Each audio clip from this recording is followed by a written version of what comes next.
The Seger SchwabCast, starring Lucas, Sam, and sometimes Kevin. Brought to you by your attention. And now, here's them. Welcome back to what is now episode 5 of the Seger SchwabCast. This is Lucas Segerstrom along with Sam Delegardelle. Lucas, what's on your shoulder? There was a cookie thrown at me during this introduction, yes. A what? A cookie. Yeah, I threw a Keebler cookie at Lucas. Also, we do have Lucas. Yeah, let me do the talking right now. We do have a special guest with us today. His name is Matt Gillen. I'm not Kevin. Which is great for everybody listening to this podcast on a normal basis. What do you feel like Matt's definitely going to make this better, Sam? Yes, Matt will make it better, but I don't think he'll make it better than that cookie toss. Matt, how good was that? It was a pretty good toss. I mean, it's like Peyton Manning out here pretty much. It did land on my neck and sat on my neck while I'm trying to do introduction, which is just kind of the dumbest thing I've seen since Ben throwing cheese at my TV screen. So, What happened with the cheese at the TV screen, Lucas? We were just watching TV in my parents' living room one time. Ben Fairchild takes a slab of cheese and chucks it at the TV screen. Just sticks right on the screen. Yep. Doesn't say anything, just, throws it on there and then acts like nothing happened. Typical Fairchild thing to do. It's doubly funny because Lucas is lactose intolerant. That. I mean, there's been times corn dogs were thrown on my windshield. There's been a lot of dumb things that have happened over the years. Cell phones. Yeah, cell phones at the wall at the Wyden's house. Lots of things. But we could go on about that all day. First off, we'll get some insight from Sam as he was at the Big 12 tournament this last weekend, in which Iowa State won, in which I predicted actually. So, what do you have to say about that whole weekend, Sam? It was definitely worth the trip. It's something I've always wanted to do, is go down to Kansas City for the Big 12 tournament, and finally got the chance to do it. Got to go to a couple games with my brother. We saw the last session on Thursday night where Kansas State beat Baylor, which was kind of an upset. A lot of Kansas State fans there. Wasn't too crazy, but it got loud in there a few times that night. Baylor was shut down by Kansas State's good defense and a good game from Wesley Iwundu, and Kansas State pulled that one out. So that was fun. And then the next day, we got to go see Iowa State just destroy Texas Christian. That was a lot of fun. Later that night, Kansas State was just dominating West Virginia that whole game. West Virginia threw the 1-3-1 press. They kind of switched from their typical, and they went to the 1-3-1 extended, and that caused a lot of problems for Kansas State. And they just couldn't score, and they had trouble stopping West Virginia late. And West Virginia hit a lot of big shots and somehow pulled out a win. And then that led to the Big 12 championship game with Iowa State and West Virginia, a 4-versus-2 matchup. All the experts were picking West Virginia, but I don't know why, because when I showed up, you could see walking into the arena that literally probably 90 to 95% of it was just a sea of red. And I knew it was going to be a loud arena, but I wasn't prepared for the 18,000 to 19,000 Iowa State fans just screaming. And I was sitting up at the top, about middle half court. Had a pretty good view of the action. And when Deontay Burton soared for the alley-oop off of Naz Long, I've never heard anything louder in my life. The whole place went insane. Had some big dunks. Darrell Bowie showed up, played great. And I think he scored like 10 straight at one time. Didn't make any sense. Monte Morris pulled up from really deep, hit a big three at the end of the first half. And every time West Virginia was feeling like they were going to make a run, they would get fouled and just kept missing free throws. And somehow Iowa State pulled it out in front of, 90% Iowa State fans. I would hope that they would. And it was definitely one of my favorite things as far as sports go. Iowa State University's senior guard, Deontay Burton, is here to present your tournament most outstanding player award.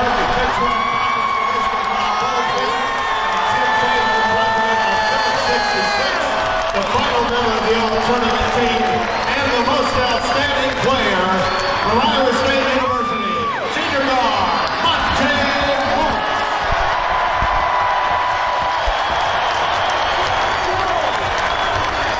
Ladies and gentlemen, your 2017 Phillips 66 Big 12 men's basketball champions, the Cyclones of Iowa State. I I knew going into the game I had a pretty good feeling Iowa State would win because, as a lot of people say, it's very hard to beat a team 3 times in one season. And they actually had beaten you guys, I think, 4 straight times going into that game. And I just, I thought that'd be really difficult on a neutral court, which it's funny, it wasn't really neutral. As you said, there's a very big amount of Iowa State fans there. I saw the score, and I saw you guys were kind of up in that 6-7 point range, kind of trading baskets back and forth. And, if you beat West Virginia's pressure, then you can score some easy baskets. And you guys shot, 54% for the game, which is really good. Even though you guys only shot 31% from 3. But as you said, that difference at the free throw line where they went 8 of 17 for 47%, that's not going to win you any games. Other than that, the stats are pretty even. You guys both had 13 turnovers on the night. You guys actually out-rebounded them, which is really good considering last time you played them only like a week ago. You got out-rebounded by like 20. Mm-hmm. And last year we played West Virginia at home. We got out-rebounded by 17. And I was there for that game, and we just got dominated on the glass. So, yeah, if you guys make more free throws and you out-rebound West Virginia, you probably should win the game. Going into the Big 12 tournament, you guys usually play solid there, especially with this senior class that you have. So that's why I picked them to win it. Kansas is a little inconsistent, and, TCU got lucky that Josh Jackson got suspended. Otherwise, who knows? It would have been a really good game with Kansas and Iowa State again. But thanks TCU for that. But yeah, it was a good win for Iowa State, and it helped move them up a couple spots, all the way up to a 5 seed now, and we'll see what they can do in the tournament. See some really, really good confidence from some of the younger guys. Nick Babb had 5 off the bench, and Bowie had 10 off the bench. There was a time when Monte Morris was calling for the ball, and Darryl Bowie had it at the top of the key. And Darryl Bowie waved off the best point guard in the country, ran to the hoop, and threw an alley-oop to Solomon Young. Solomon Young came off the baseline and just threw it down. It's like these young players are waving off seniors like, hey, I'm going to go make a play with confidence. And maybe that's not the smartest thing to do, but it's cool to see young players stepping up. And we're going to have good bench play because we're really only about 7-8 deep. And Donovan Jackson's been shooting above 60% since February 11th at Kansas. So he's been on fire. He kind of helped you guys pull away from Oklahoma State the other day too. He hit like back-to-back threes I saw, and you guys had 21 bench points. That's a lot more than you guys normally have. But yeah, West Virginia, they play a lot of guys, but they didn't shoot well enough, and they were 8 of 23 from 3 in the free throw line, and got in their heads because Huggins got a technical, and which isn't surprising ever for him to get technical. But Lucas, he's your favorite coach. You should. No, I can't stand the guy. Ever since I think I haven't liked him ever since he was a coach at Cincinnati, and they played Iowa in a tournament game one year, and it was really ugly. And I couldn't stand the style of basketball they play. It just make the game unwatchable sometimes. Who won that game? Cincinnati won by at least 15. I remember it was pretty bad. It was like back in like 2005, I believe. You remember that one, Matt? I don't want to talk about it. Nope. He had some really talented players in that Cincinnati team. He had the James White guy who had one of the best dunk contest performances in college basketball history. Guy could literally dunk from the free throw line pretty easily. He had some other really good athletes, and Iowa had a good team that year. They had I think that was Horner and Bruner's junior year. And so I really haven't liked Huggins ever since then. And I'm just something about the guy. He's like a Bob Knight wannabe in my opinion. Like not as good, but he's got the temper to be Bob Knight. And I don't know. I feel like he complains on every single play about everything all the time, even though his team probably could get called for a foul in almost every possession from every time I watch him. So he's actually pretty fortunate that his best players don't foul out every single game. I think I'm going to go into a little bit into the Iowa game now, just for a little bit. The end of their regular season's done now. They played Indiana the other night in the second round of the Big Ten tournament, and right out of the gates, Indiana just came out on fire.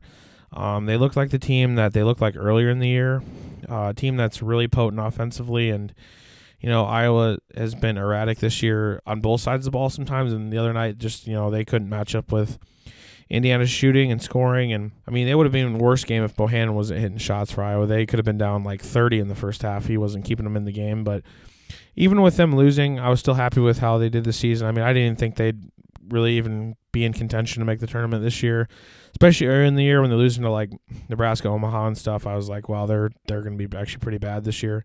But they finished the year with a winning record, and I know the NIT doesn't mean much, but at least it's a couple more games to get some of the young guys experience and enjoy watching Peter Jock play his final games for Iowa. So, but in the end, Indiana is just very talented, and they're could be really good in a couple years. Yeah, and also with that, like, it was just kind of an unfortunate matchup, I think, with Iowa getting Indiana because, I mean, preseason they were ranked in the top 10. They were picked to probably win the Big Ten, and then they ended as a 10 seed in the Big Ten tournament, which is kind of just like, it's just kind of unfortunate because they still had pretty much all of their players, and they're really, really talented, but it's kind of unfortunate for Iowa to draw them in the first round. But yeah, it was a tough draw for Iowa. Had a really hard road. If they would have won that game, they would have had to play Wisconsin, which is a team no one ever wants to play because they play like the games in the 1970s still.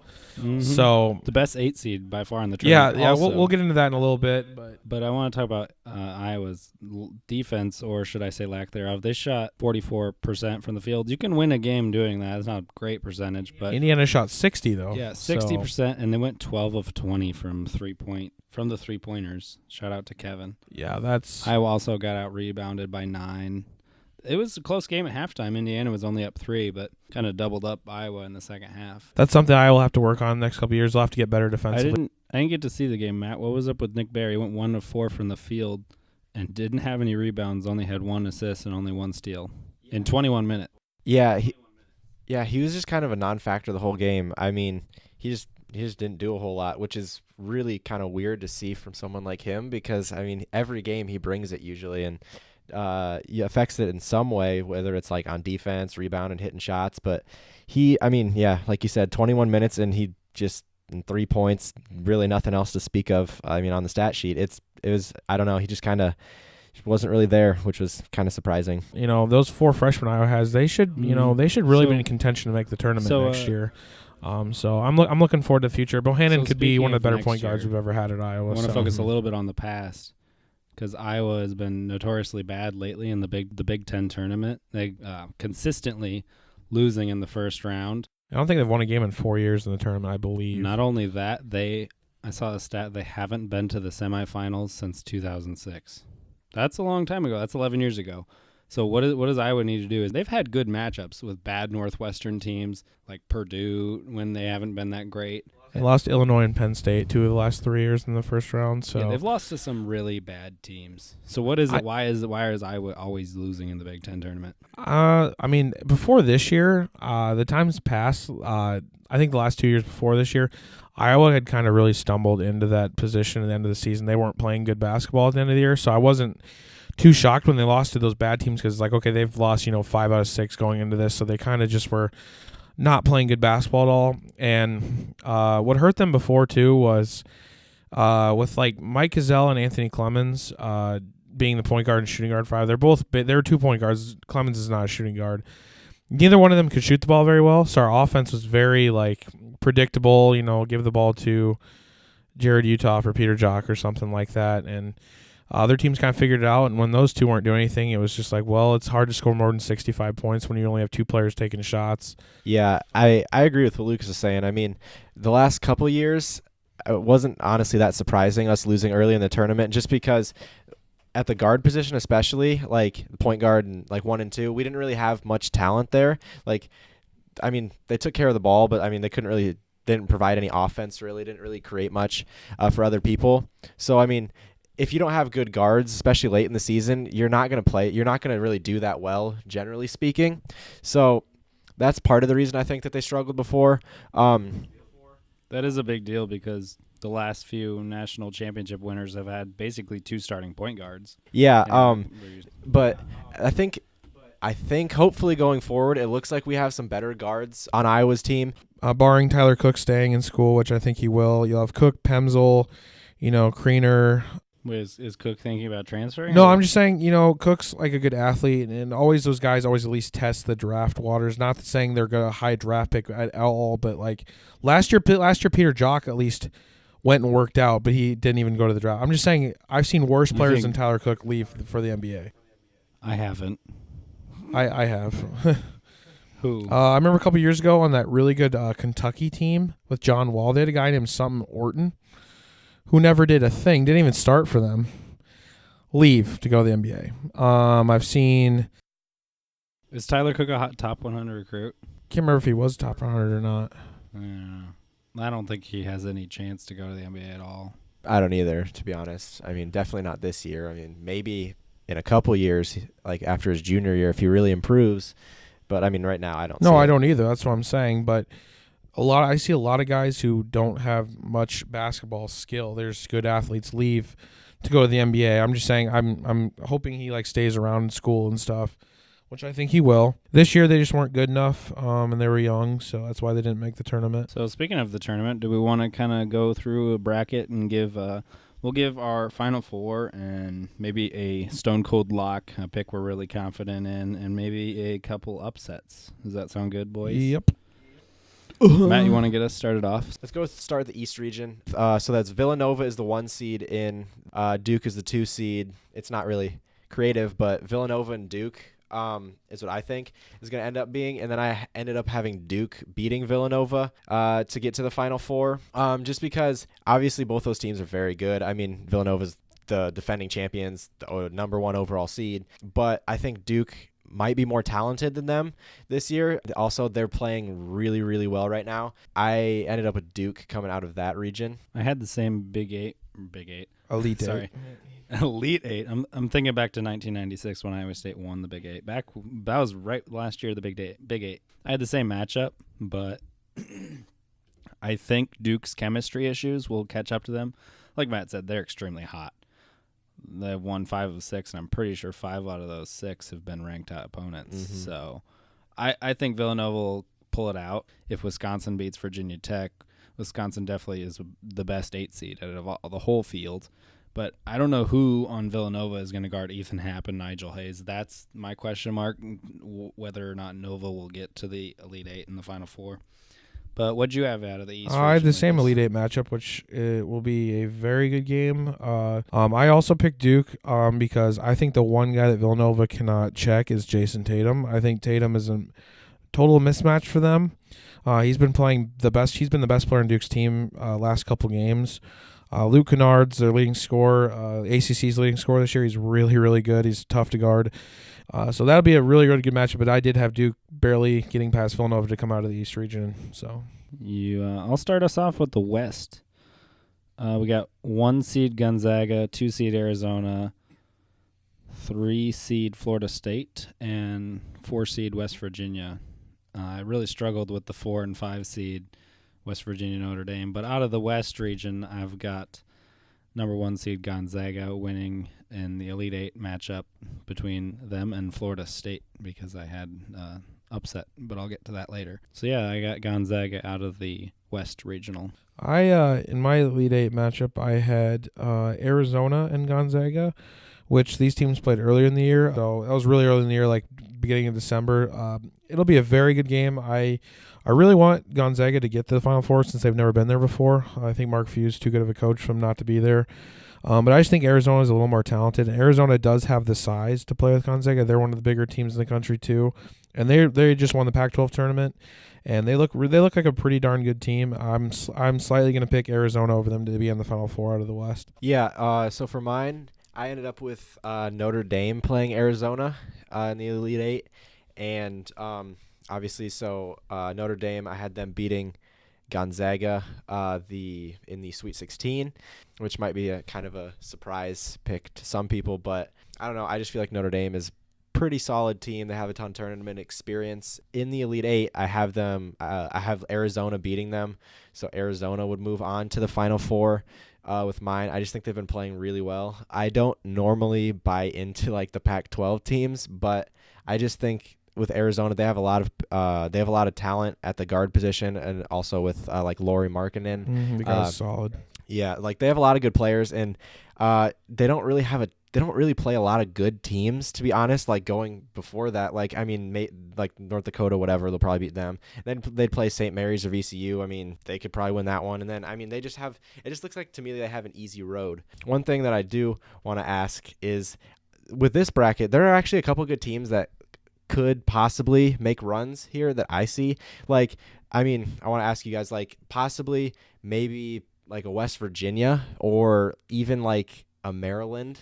Like, those teams are not that bad, but you guys think like they could, I don't know, maybe mess this bracket up at all? Yeah, the West Regional is pretty solid. I actually have Maryland losing to Xavier, and Xavier's the team that's even given Villanova trouble on the year. Mm-hmm.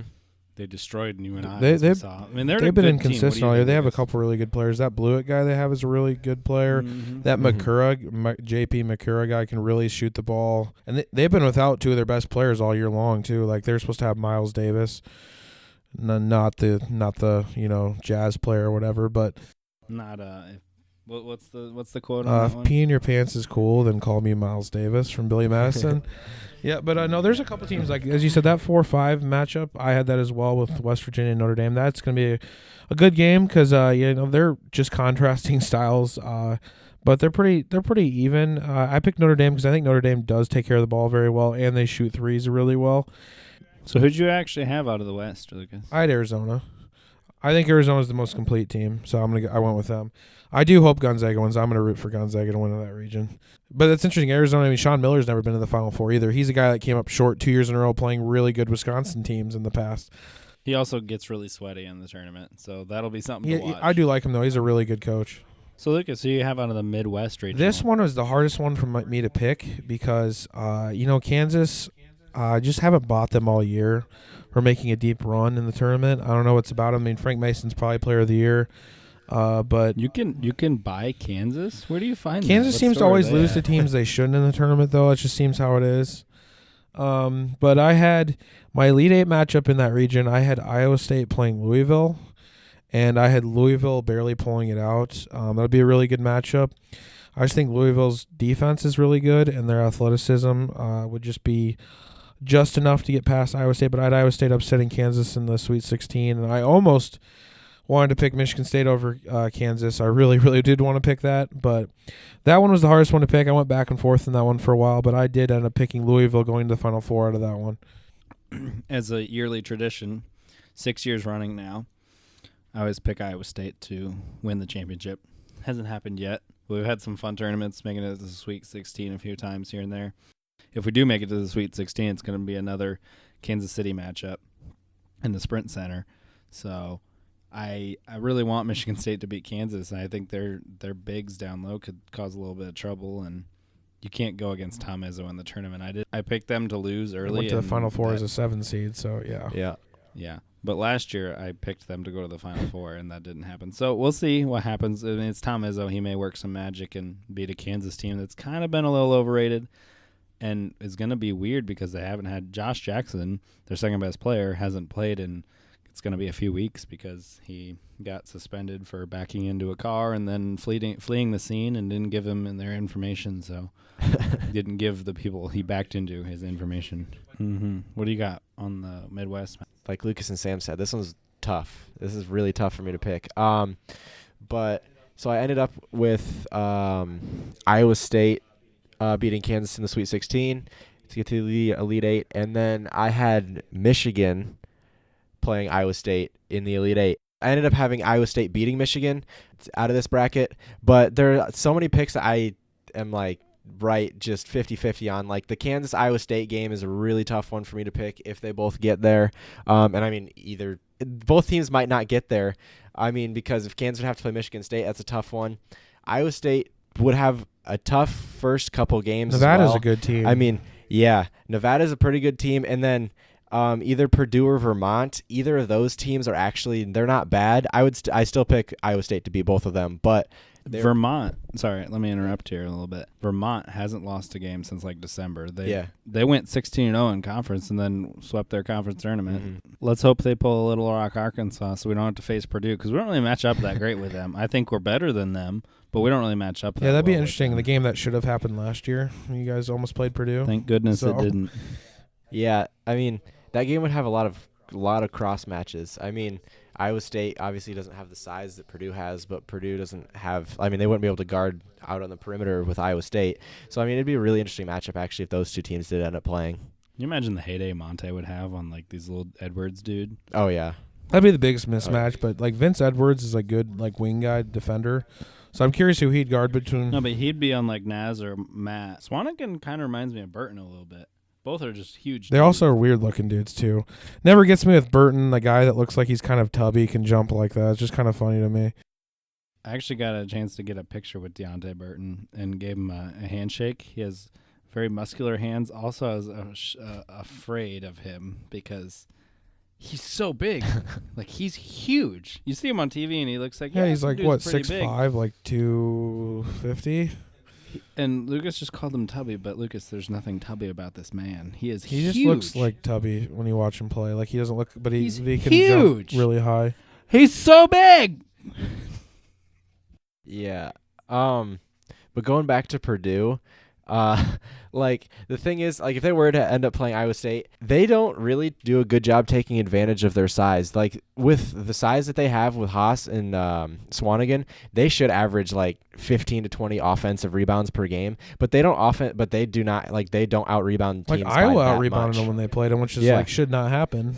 Yeah, and in the Big Ten tournament, when they played Michigan, they got out-rebounded by Michigan. Michigan's a terrible rebounding team. So, like, they just don't take advantage of their size. So, I wouldn't see them beating. I wouldn't be surprised if they get upset in the first round. Yeah, that Vermont, that'll be a pretty good game, I agree. But I do kind of want to see Purdue play Iowa State just for the difference of styles and the game that people thought would happen last year in the second round. So, should I do the South region now? This region I thought was the best one, having traditional powers like UNC, Kentucky, and UCLA in there. I mean, 3 of the winningest programs of all time. I thought that was really interesting. Lucas, do you work for the ESPN? Like, bringing up the Blue Bloods? Do you Yeah. work for ESPN? No, I'm not Seth. Sorry. It's not Seth Greenberg. You wish. I do like Seth, but no. This one was kind of tough because there is a possibility of a very, very entertaining Sweet 16 matchup between UCLA and Kentucky in this one that I have, and that they did play earlier this year and UCLA won, but Kentucky's playing really good basketball. I mean, I think they're 30-5 now. Like they're quietly just, I think they went 16-2 in the SEC, which the SEC is not good. But so in this region in my lead A, I had UNC playing UCLA in my lead A, and this was a really tough game for me because I had a little battle here between my heart and my head.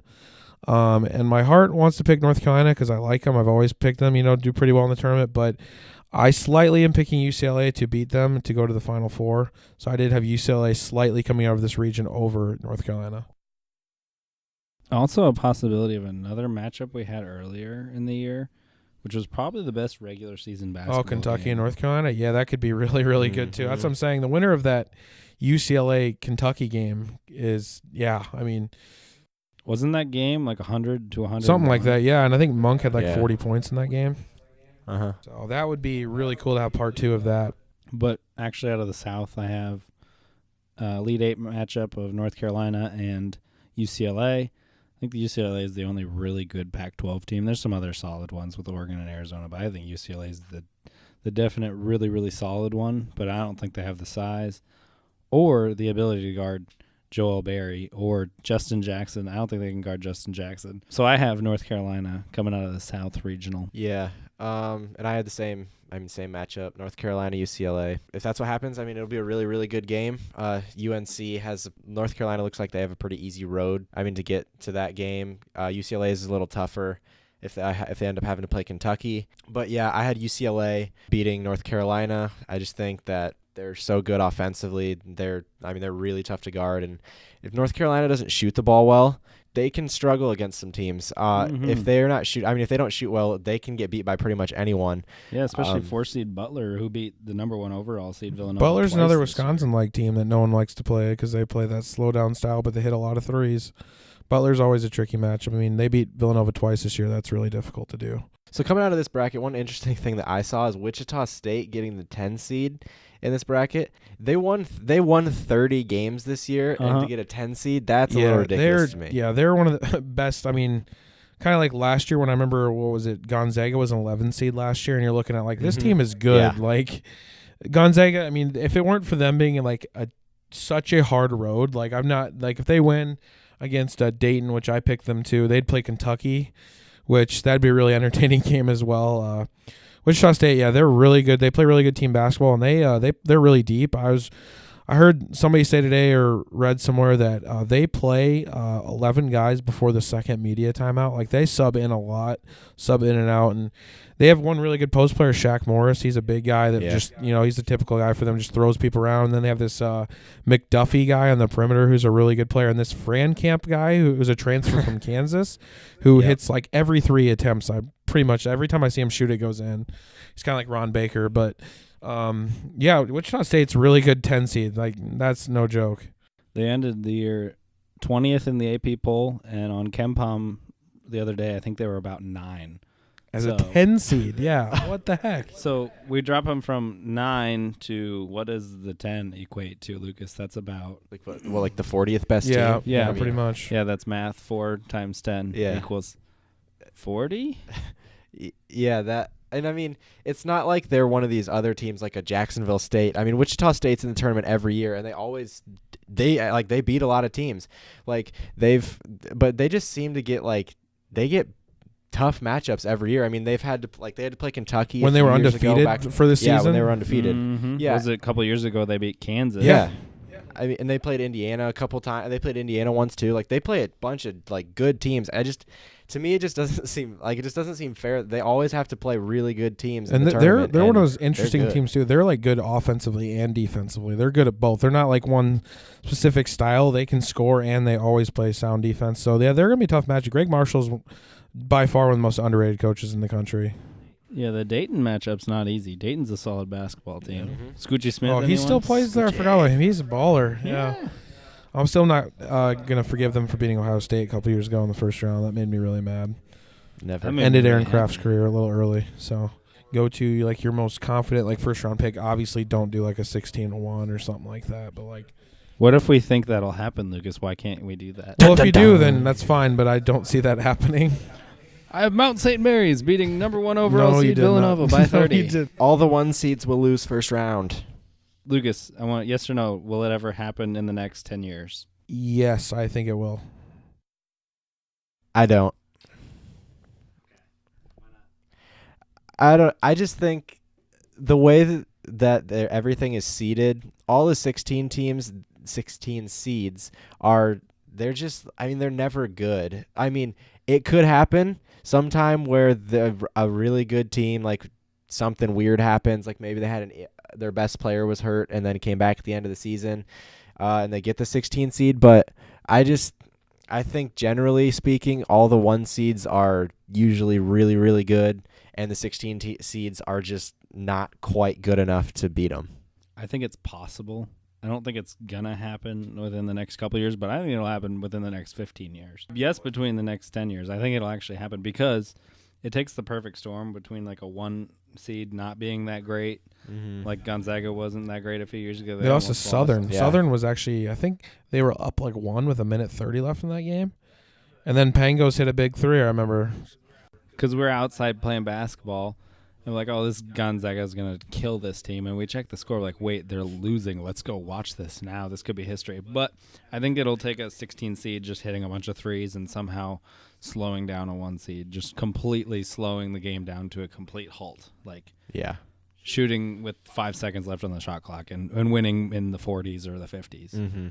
But Matt, I mean, it's obviously not definitely not this year. Right. I definitely don't see it with these 1 seeds. I mean, we'll do upsets. You want to go by region or just pick 1 or 2? We'll do region. Yeah, I like that idea. We'll go. I don't have one in every. You don't have an upset in every region?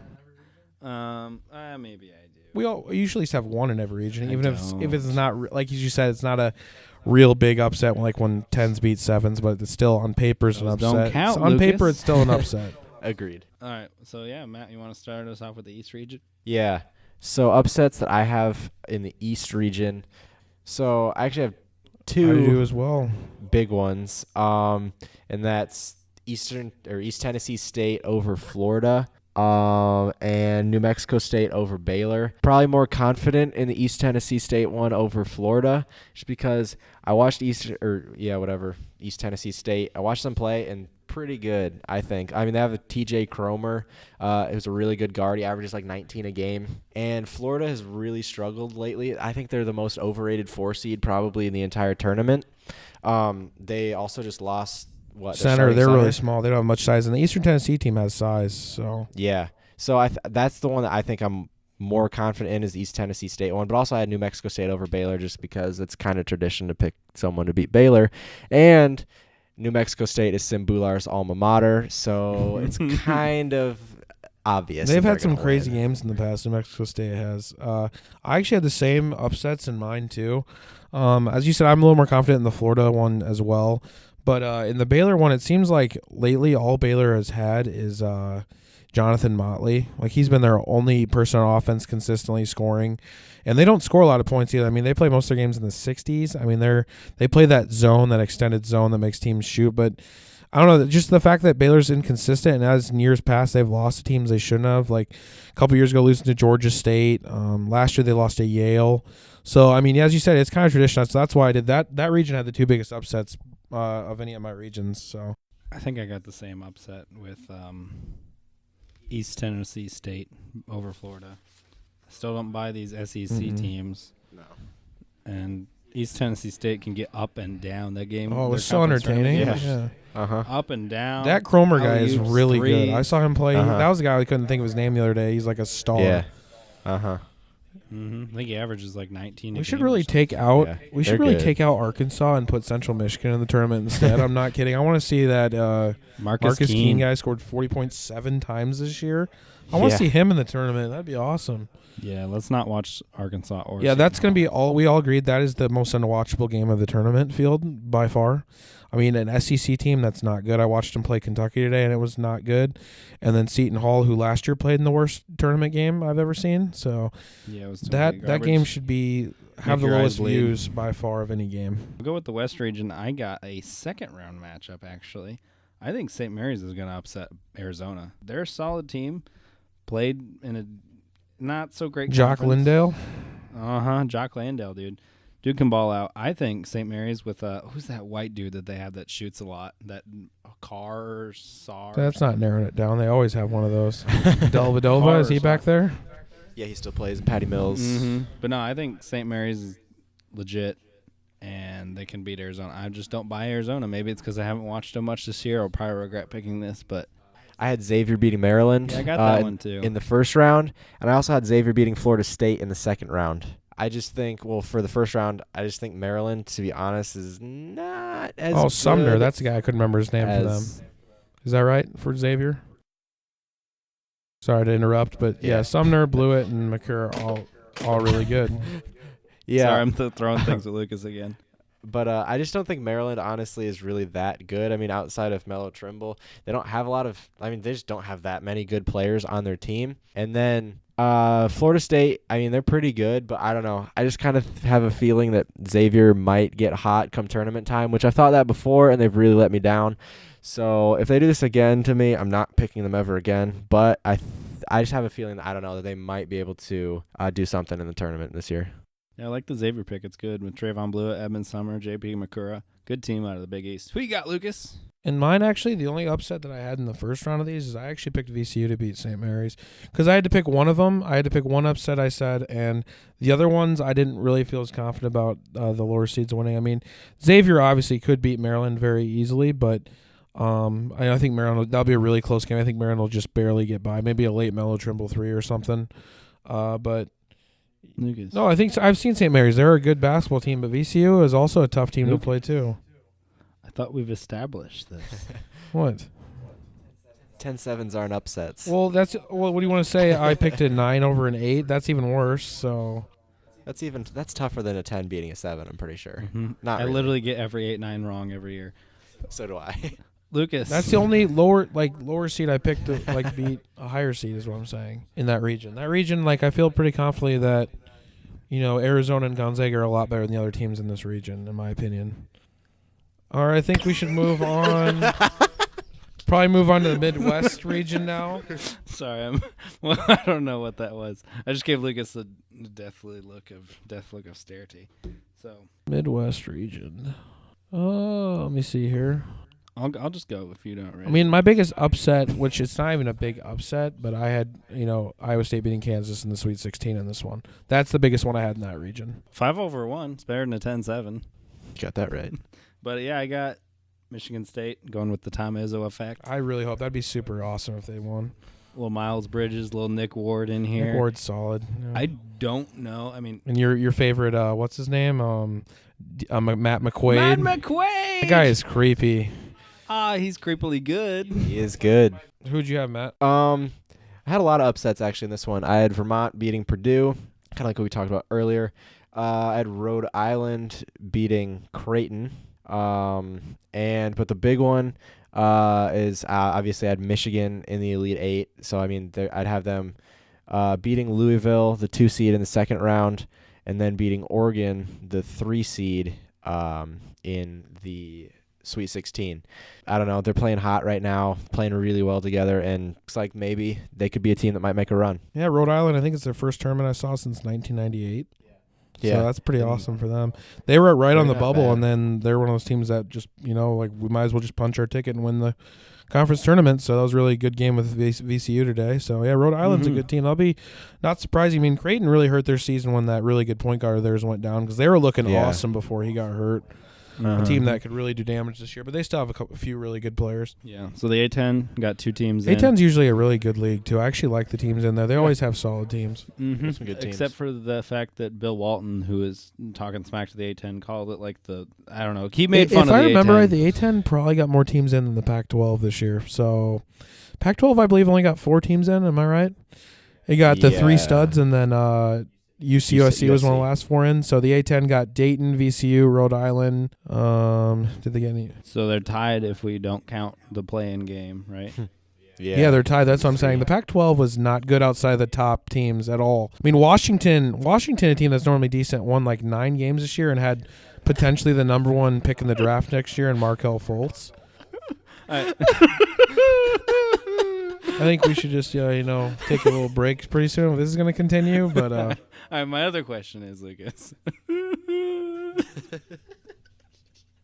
Lucas, my other question is, do you consider playing games? Like, if you make the playing game and you lose, do you think you actually made the tournament? Well, this is how I view it. Technically, you did, but it doesn't feel like you did. That's how I see it. I agree with that. It's like, yes, you did, but when you lose, I mean, I had this feeling a couple years ago when Iowa lost to Tennessee. It was like, why don't we just go to the NIT? That's what it kind of felt like, honestly. I was like, this is kind of a waste of time. We were up like 20 points on Tennessee in the first half, and then, we blow it in the second half. So it's technically, yes, you do, but it sure doesn't feel like it. What do you think, Matt?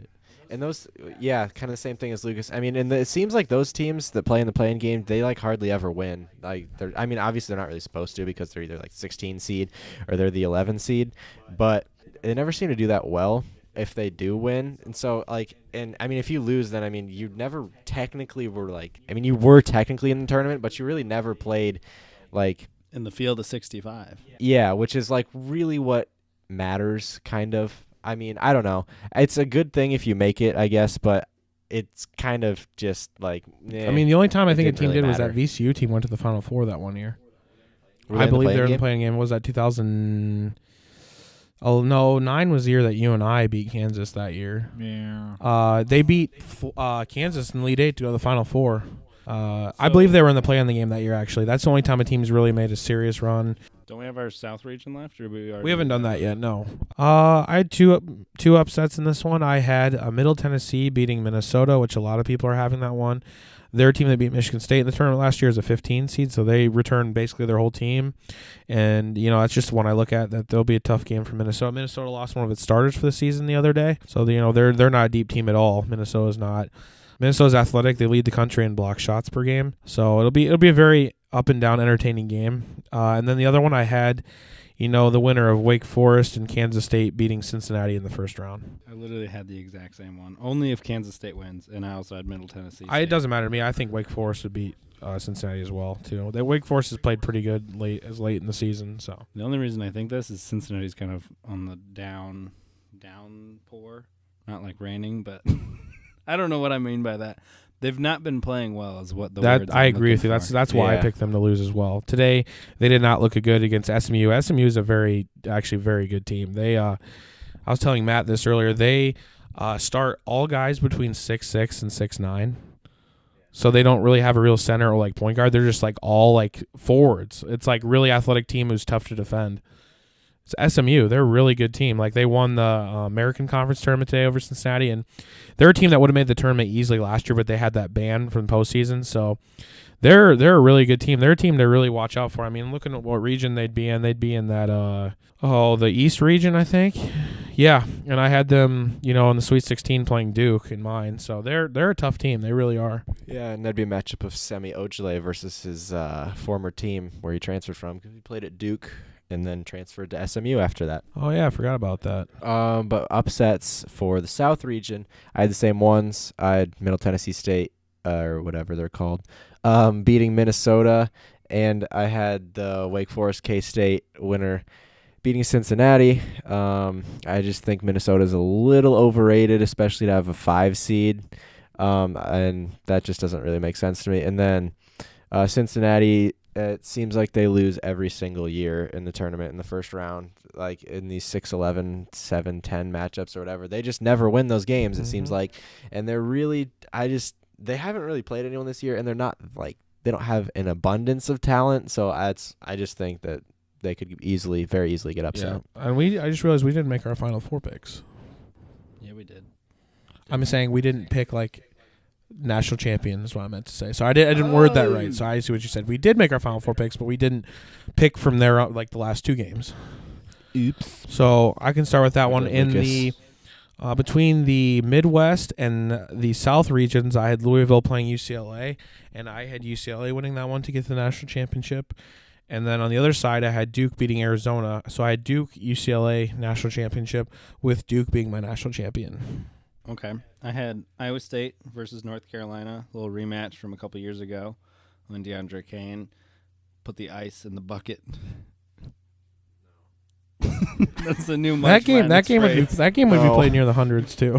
Lucas, it's a new March Madness praise. Are you going to put the ice in the bucket? It's not a new phrase that I'm going to say. Bill Raftery does not approve, He nor do does I. not. I He'd mean, be like, onions, there's no saute, send it in, Jerome.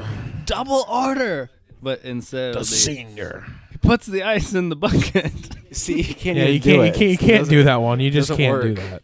All right, so I had Iowa State over North Carolina in the Final Four between the Midwest and the South.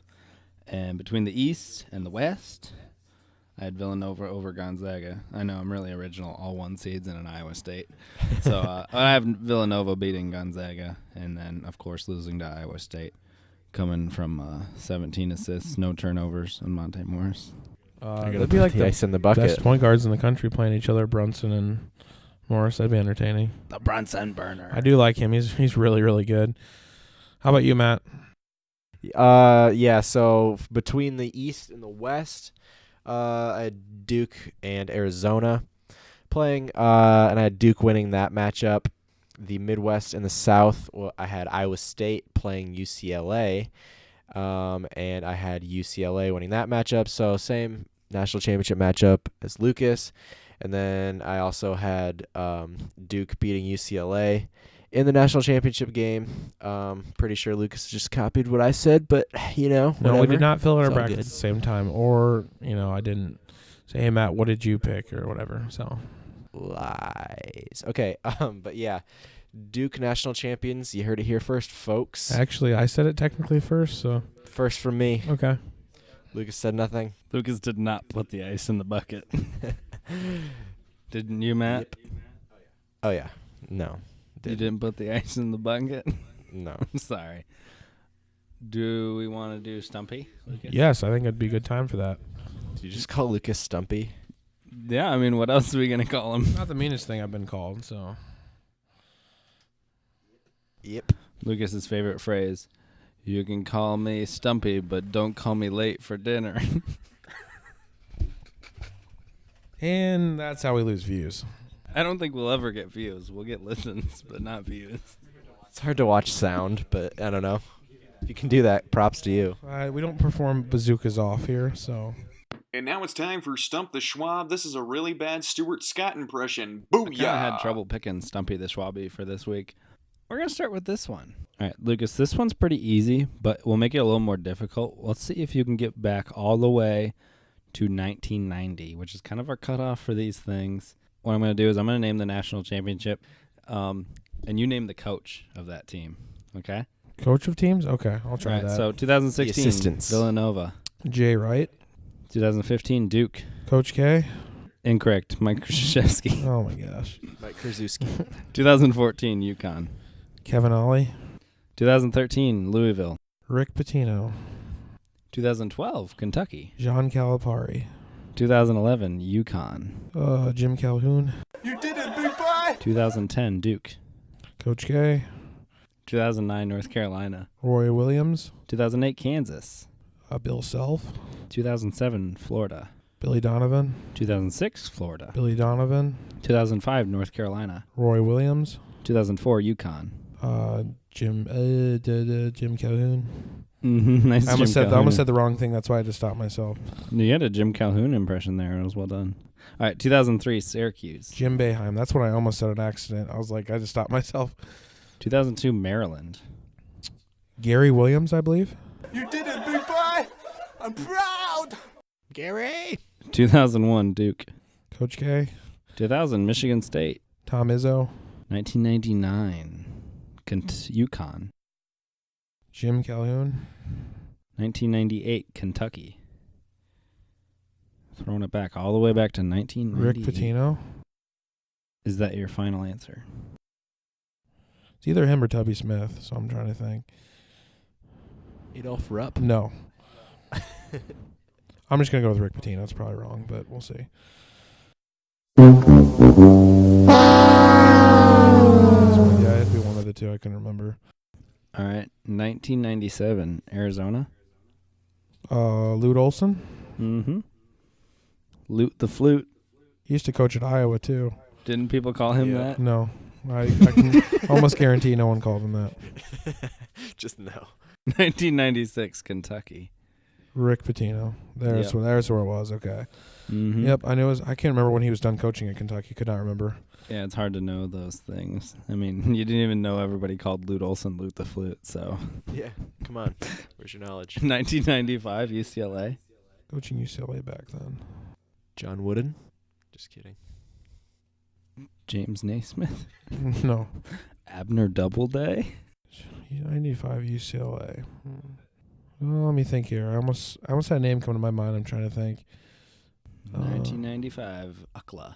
It was Jim Herrick. Jim Herrick, anyone? No. Okay.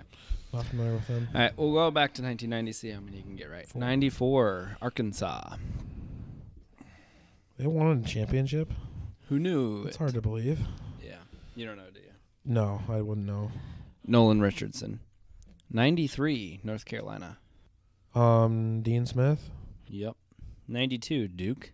Coach K. 91 Duke. Coach K. 1990 UNLV. I honestly can't remember the guy's name. Jerry Tarkinen. I'm familiar with that name after you said it, but so I missed what, 3? Yeah, not bad, Lucas. Time for messages. Oh boy. Tweet. I can start if you'd like me to. This one is from Big 12 Refs Twitter page, referring to, I believe, the K-State West Virginia game a couple nights ago. And it was, that last play was so bad, Bill Snyder won't even send it a handwritten note. So you gotta love Bill Snyder. Guy's still going. He's like, 80 years old and still coaches a football team? Yeah. He was actually recently diagnosed with some form of cancer. I don't remember what, but he was at the Big 12 basketball tournament sitting in near some K-State fans, and they showed him on the video board, and he got a nice ovation from the crowd. It was cool to see the support for Bill Snyder, one of the best college football coaches of all time. My tweet of the week is coming from Brent Blum.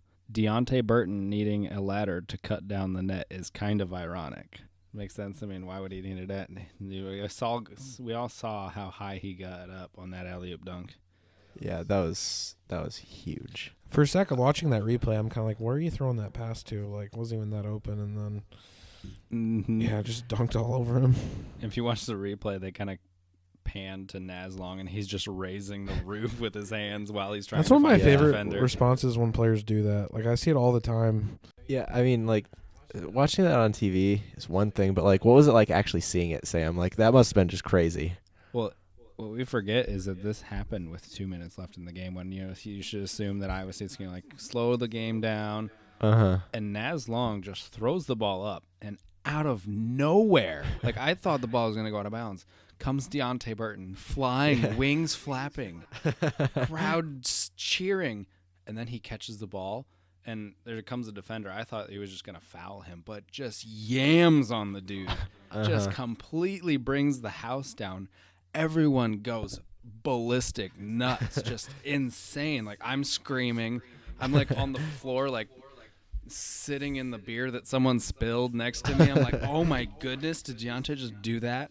It was crazy. Probably the best moment of the night, when aside from getting to watch Steve Prohm cut down the nets with his 2-year-old son, Cass. So that's pretty good 2-year-old birthday present, getting to climb up a ladder and cut down the Big 12 nets. Yeah, I mean, might be one of his first memories. That'd be pretty cool, actually. And you got to see him and some of the other random kids just like run around playing with the confetti and the streamers. It was cool to see. Yeah. I mean, how awesome would it be to be the son of a Big 12 basketball coach? Yeah, it would be awesome. Mm-hmm. Got to shake Steve Prohm's hand at the end of the game, too, so that was fun. Yeah. And now for the news report. So, yeah, number 1 and number 2 in the Western Conference met. You would assume it would be a close game, right, Lucas? Yeah. Waterloo destroyed them. They won 6-1. Wow. It was at Waterloo, too, so it must have been crazy in there. Uh-huh. Yeah. They're really good this year. They might win the Clark Cup for once. Well, at least get to the finals, where they always lose. But so high school basketball here. That's true. In Did Iowa. just come to a conclusion? Yeah. So over the weekend was the state championship games for boys high school basketball. So for 1A, it was Grandview versus Gladbrook-Rhinebeck. Gladbrook-Rhinebeck, that's right. And Grandview ended up winning. What do you think about that, Lucas? I wasn't happy about it, not going to lie. You know, going to Waterloo Christian / Walnut Ridge, Grandview used to be our big rivals, so I wasn't happy about it. But that's pretty crazy. I did not think that they would, I didn't know if they'd make state this year. And then this is the first year they even won a state tournament game ever in their school's history. So it's just like, okay, we're here. We might as well, I guess, win the whole thing. So 2A, I saw Western Christian won, and they're always a powerhouse in 2A. I swear they're good every year.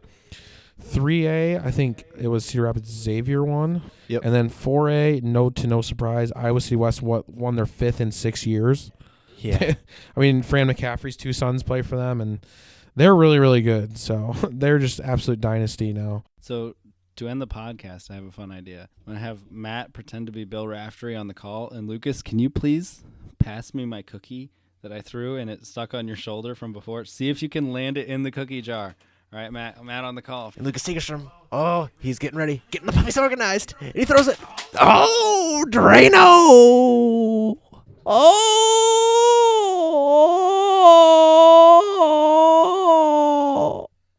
I think Lucas that's actually did make the cookie in the cookie holder from all the way across the room. it sounds cooler than it really is. I mean, it's literally like maybe 7.5 feet away. So it's really not that big of an accomplishment. But I think it's a good conclusion to this podcast. So thanks everybody for listening. Lucas Segerstrom, Cookie Champion 2017. Yeah, I fell out of character there at the end. I'm sorry. La da da da da da da da da da.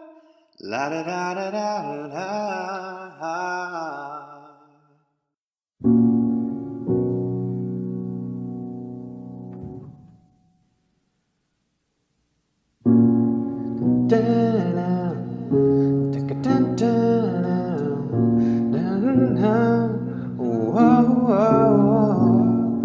We don't do the same news no more.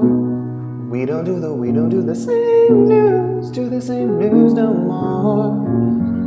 Window closed, Lucas got cold, so he turned on the heater, and now he's so regretful. He's in a hurry, stranger.